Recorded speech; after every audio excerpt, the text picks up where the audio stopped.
আল্লাহ ভরসা। এবার মৌলানা সাহেবের কথা শুনলাম, আলেম সাহেবের শরীয়তের পক্ষের কথা। আমার জীবনে সিডি অডিও মিলিয়া প্রায় 150 ক্যাসেট বাজারে চলছে।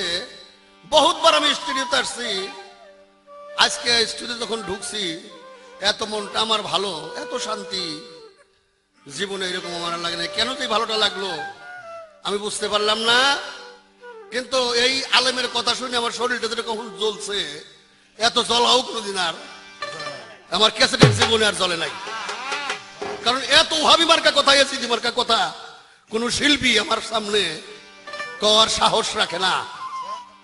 আজকে দয়াল নবীর উপরে যে কথা বলা হয়েছে, প্রত্যেকটা কথা বেদবের তালিকার মধ্যে পড়ে যায়। গুস্তাগি রাসূলুল্লাহ দয়াল নবীর নূর মোবারক সৃষ্টি করে আরশে আজিমের উপরে একটি পাত্রের ভিতরে রেখে আল্লাহ পাক নিজের কুরসি ছাড় দিয়া লক্ষাধিক ফেরেশতা নিয়া যার নূরকে 2,70,00,000 বছর তাজিম করেছে, আর সেই নবীকে ওনার কোনো মেয়ে দায়ী নাই, ওনার একটা অক্ষর সৃষ্টি করার নাই। আমি বলতে চাই দয়াল নবীর সঙ্গে যে সম্পর্ক করেছে, তার আল্লাহর সঙ্গে সম্পর্ক করার কোনো প্রয়োজনই নাই। দয়াল নবীকে যে একবার দর্শন করছে, তার আল্লাহ দেখার কোনো দর্শন করার কোনো প্রয়োজনই নাই। আমার হুজুর ওনার কানের ভিতরে আছে, আদম মুসা ইব্রাহিমে পাগল খোদার প্রেমে খোদাই কয় আমি নিজেই নবীর দেওয়ানা, উনি নিজেই বলেছে। আজকে ওহাবি মার্কা ইজিদ মার্কা কথা কয় নবীর কোনো মেধা নাই, একটা অক্ষর করার শক্তি নাই। এত বড় বেদবি উনি, এত বড় একটা শিল্পী হইয়া এই গানের ভিতরে কিছু কিছু আলেমরা বলা শুরু করছে যে হজ কইরা মদিনায় যাওয়ার প্রয়োজন নাই, বর্তমানে কয় মিলাদ মাহফিলের কোনো দরকার নাই। অর্থাৎ দেওবন্দি শয়তানেরা, দেওবন্দি শয়তানে যে শয়তান মার্কা কথা, এই ব্যাপারটি কথা কোন জায়গা থেকে ডোজ খায় প্রত্যেকদিন রাত্রে। এই ডোজ না খেলে এই শয়তানি কথা, এই শয়তানি কিতাব পড়িয়া আসলে কিতাব পড়বেন আপনি। আপনি তো চতুর্বাড়িতে ভালো ভালো লেখক আছে, কিতাব পড়বেন, ভালো ভালো কিতাব পড়বেন। আপনি কিমিয়া সাদাত পড়বেন, ইমাম গাজ্জালি সাহেবের লেখা মাদারুজ্জুন নবুওয়াত বলবেন, নাহাগাল বালাগা পড়বেন, আপনি পড়বেন ইসলামের ইতিহাস, আপনি পড়বেন ওই মাহে মিলাদুন্নাহ, আপনি পড়বেন মাওলার অভিষেক, আপনি পড়বেন বেহুশের চৈতন্য দান। এরকম ভালো ভালো লেখকদের কিতাব পড়বেন। এই যে আপনি একটা কথা বলছেন যে গাদিরে খুম, গাদিরে খুমটা হইল বিদায় হজের যখন করে উনি 9 তারিখে যে হজে উপস্থিত হয়, 9 তারিখে উনি কাবার কর্ম শেষ করে 10 তারিখে আরফাতে হাজির হয়। আরফাতের কাজ উনি শেষ করে ওনার বাবার রওজা জিয়ারত করে 11 তারিখে 12 তারিখে রওনা দেয়। 18 ইঞ্চিল কত নিকাদিরি খুম নামক জায়গার মধ্যে এসে পৌঁছে 16 লক্ষ লোক নিয়ে। আর আপনি যে ঘটনা বলছেন হুদাইবিয়ার সন্ধির কথা 2 বছর আগে, ও বছর হজে গেছিলেন গিয়া, ও বছর হজের থেকে ফিরে আসছে উনি। আর আমি জিজ্ঞেস করতেছি গাদিরে খুমে যে উনি ভাষণ দিয়েছিলেন, যে ভাষণকে ইসলামের জান বলা হয়, এখানে আমি হাদিসের কোটেশন টাইমে বলেছি মান কুনতুম মাওলাহু ফাহাদা আলিউল মাওলা, আমি যার মাওলা আলী তার মাওলা। এখানে ডিমার্কেট করা হয়েছে, কিরাই মেমতি করছিল, কিরাই ইট বসাইছিল, ও দেখার সময় আমার এখানে দয়াল নবী ডিমার্কেট করেছে যে এর পরবর্তীতে ইমাম কে হবে।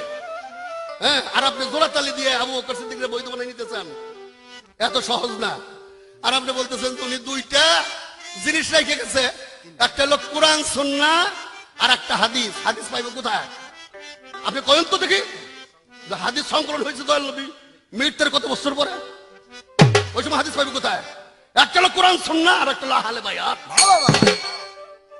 ওহাবি মার্কারা কয় কোরআন সুন্নাহ আর হাদিস চওড়ায় দা ফলাইদুল লাগবো।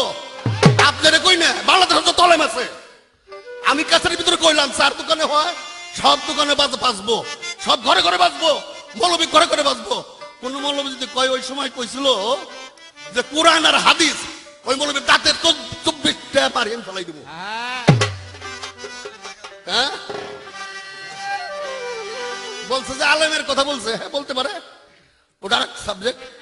কালির লেখায় আলেম হয় না, গাইবি এলেম কারো নাই, গাইবি এলেম কারো নাই, নূর কালিতে কোরআন লেখা, যে পাইছে মুর্শিদের দেখা তার কোন এলেম ভাই।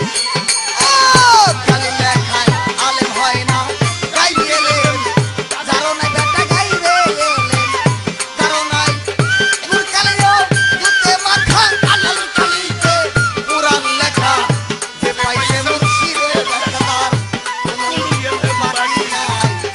কালি লেখায় আলেম হয় না, গাইবে এলেম, যারো নাই বেটা গাইবে এলেম, যারো নাই নূর কালিও জুতে মাথা, কালি কালিতে কোরআন লেখা, যে পাইছে মুর্শিদের দেখা কোনো এলেম বাকি নাই।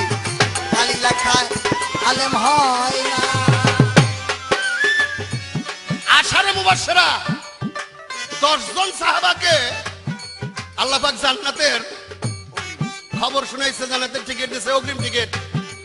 তার মধ্যে পাক পাঞ্জাতনের ভিতর থেকে রাখছে শুধু হযরত আলী রে।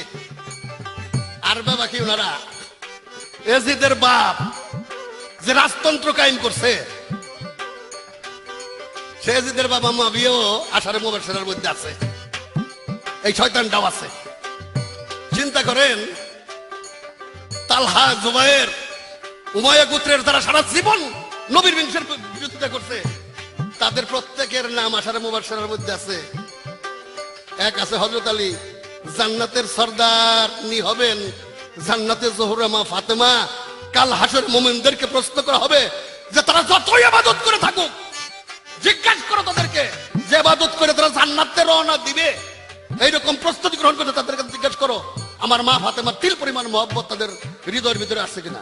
আহা যদি না থাকে জান্নাতীদের জাহান্নামে হবে, আর জাহান্নামের জন্য রেডি হয়ে গেছে। তাদেরকেও জিজ্ঞাসা করো আমার মা ফাতেমার কিঞ্চিত পরিমাণ মহব্বত তাদের হৃদয়ের ভিতরে আছে কিনা। যদি থাইকে থাকে তাদেরকে জান্নাতের দিকে পাঠাও। যে জান্নাতের সর্দারনি হবে আশারে মুবাশশিরার মধ্যে তারও নাম নাই।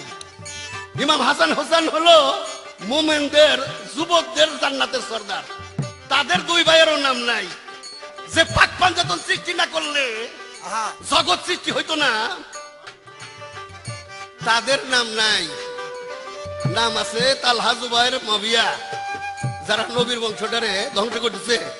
সিফিনের ময়দানে জঙ্গে জামালের যুদ্ধ, সিফিনের যুদ্ধ হযরত আলীর মধ্যে আর হলো মুআবিয়ার মধ্যে অনুষ্ঠিত হয়। আপনি বলেন তো দেখি, যে দুইজন নবীর সাহাবা, দুইজন দলিল সাহাবা, দুইজন জান্নাতের টিকিট পাইছে, একটা মাঠে যুদ্ধ উপস্থিত হয়েছে। দুইজন কি নাই ছিল, একজন অন্যায় ছিল। অন্যায়কারী কোনো নবীর সাহাবা হইতে পারে না, এবং অন্যায়কারী জান্নাতের টিকিট পাইতে পারে না। এই দুজনের ভিতরে অন্যায়কারী ছিল কে? মুআবিয়া না আলী? সমস্ত বাজে হযরত আমার খবর করবেন না। আহা কালি লেখায় আলেম হয় না, গাইবে এলেম, যারো নাই বেটা গাইবে এলেম, নূর কালিও জুতে মাথা, বেটা কালি কালিতে কোরআন লেখা, যে পাইছে মুর্শিদের দেখা বাবা কোনো এলেম বাকি নাই। কালি লেখায় আলেম হয় না। মুর্শিদের দুয়ার জানিয়া নিঘুম করে বছর জায়গা, মুর্শিদের দুয়ার জানিয়া নিঘুম করে বছর যাইয়া, কলম যাবে জারি হইয়া, তোর কলম যাবে জারি হইয়া, কলম যাবে জারি হইয়া, তুই চোখে দেখবি আলেক সাই। ও কালি লেখায় আলেম হয় না, গাইবে এলেম, যারো নাই বেটা গাইবে এলেম, যারো নাই নূর কালিও। আরেকটা মানওয়ার হাদিস, সহিহ হাদিস, যে হাদিস খোঁজ করলে বান্দাদার নাম পাওয়া যাবে না। ইমাম হাসান হোসেন রে উমর কইছিল, তুমি ইমাম হাসান হোসেনের পায়ের উপর পড়ে যাও। এই সমস্ত হাদিস রচনা কইরে উমর রে পাম করে ফুলাইতে ফুলাইতে ইসলামী জগতে বল বানিয়ে ফেলেছে। এই উমরের নেতৃত্বে মা ফাতেমার মাজার মধ্যে এবং হযরত আলীর মাজার মধ্যে, ইমাম হাসান হোসেনের মাজার মধ্যে রশি নিয়ে, রশি দিয়ে বাইন্ধে উমরের দরবারে হাজির করা হয়েছিল। যখন আবু বকরের বায়াত তারা গ্রহণ করবে না, মওলায়েতের দাবিদার তারা প্রত্যাহার করবে না, এই অপরাধে আলীর কাছে বায়াত, আবু বকরের কাছে বায়াত নেওয়ার জন্য, তখন এক সাহাবা জিজ্ঞেস করছিল, বিশ্বজগতের ইসলামী জগতের সিংহ, সিংহকে মেসির মতো দেখা যায়। মানে হযরত আলীর কাছে বাইনের কাছে হযরত আলী কোনো মিশরুফ হয়। রাও শব্দ করতেছে না। হযরত আলী বলতেছে স্থান কাল পাত্র অনুসারী ব্যবস্থা নিতে হয়। আজকে আমার এইটাই দরকার ছিল, তাই আমি এইভাবে আসছি। একবার ফাতেমাকে উমর তরবারি দিয়ে দাবার দিছিল। সেই দাবারের চোটে ফাতেমা ঘরে যে যখন ঘর দরজা বন্ধ করে দরজার মধ্যে লাথি মারছে, এই লাথি ফাতেমা 6 মাসের প্রেগনেন্ট, তার গর্ভটা পাত হয়ে গেছে। ওই অসুস্থতাই ফাতেমা মারা গেছে। বাগে ভেদাক একটি খুরমা বাগান দয়াল নবী বাইতুল মালে জমা রেখেছিল, যে আমার ফ্যামিলির লোক যদি কোনো অসুবিধায় পড়ে আমার ফ্যামিলির লোককে এই বাগান ফেরত দিতে হবে। আজ পর্যন্ত ইসলামের লোকে সেই বাগান ফেরত দেয় নাই। আবু বকর সিদ্দিকের নেতৃত্ব দেওয়া হয় নাই। ফাতেমা যায় কান্দে কান্দে বলছিল যে আমার ফ্যামিলির অবস্থা খুব খারাপ, আমরা এখন না খাই চলি। আবু বকর সিদ্দিক ফেরত দেয় নাই, উমর ফেরত দেয় নাই। বাগে ভেদাক তাকে গুণগান নিয়ে আসেন আপনি ক্যাসেটের মধ্যে মানুষের শুনিবের জন্য। আলেম হয় না গাইবে এলেম, যারো নাই বেটা গাইবে এলেম।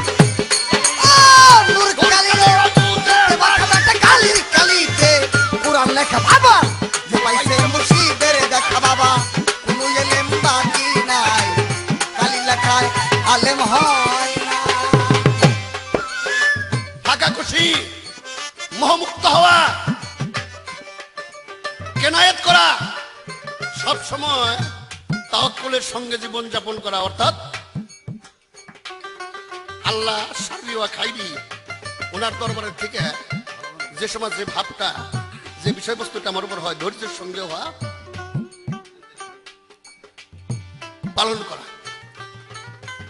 রেজাবন্দি, রেজাবন্দিটা হলো দুনিয়াদারিকে পিছনে ফেলাইয়া যিনি আল্লাহতে রুজু হইয়া নিজের জীবনটাকে আল্লাহর রুজুতে আবদ্ধ করতে পারছেন, তিনি রেজাবন্দি।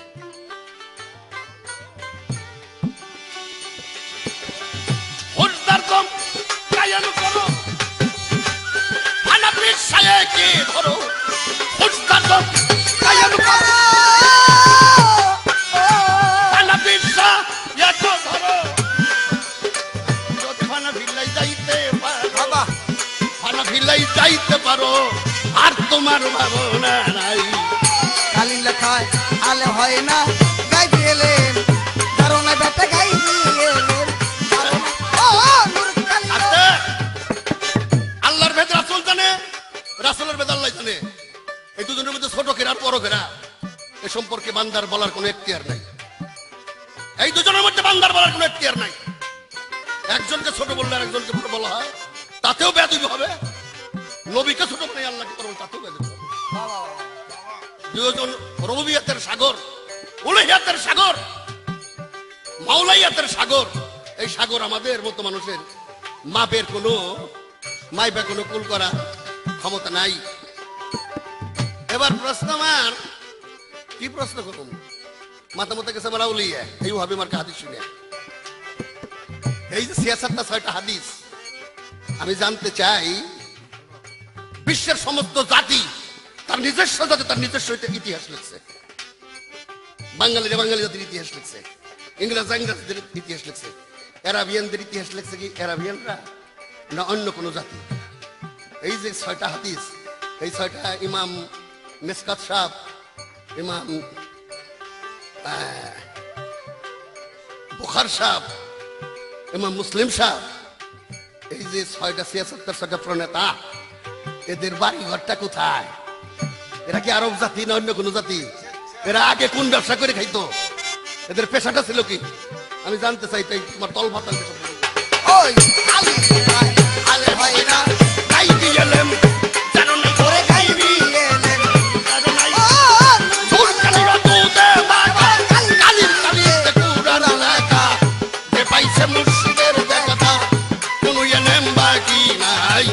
কালি লেখা এলেম, আলেম হয় গাইবি এলেম, বাবা বাবা নূর কালিয়া দুধে মাখা, কালি কালিতে কুরআন লেখা, যে পাইছে মুর্শিদের দেখা বাবা, কোনো এলেম বাকি নাই, কালি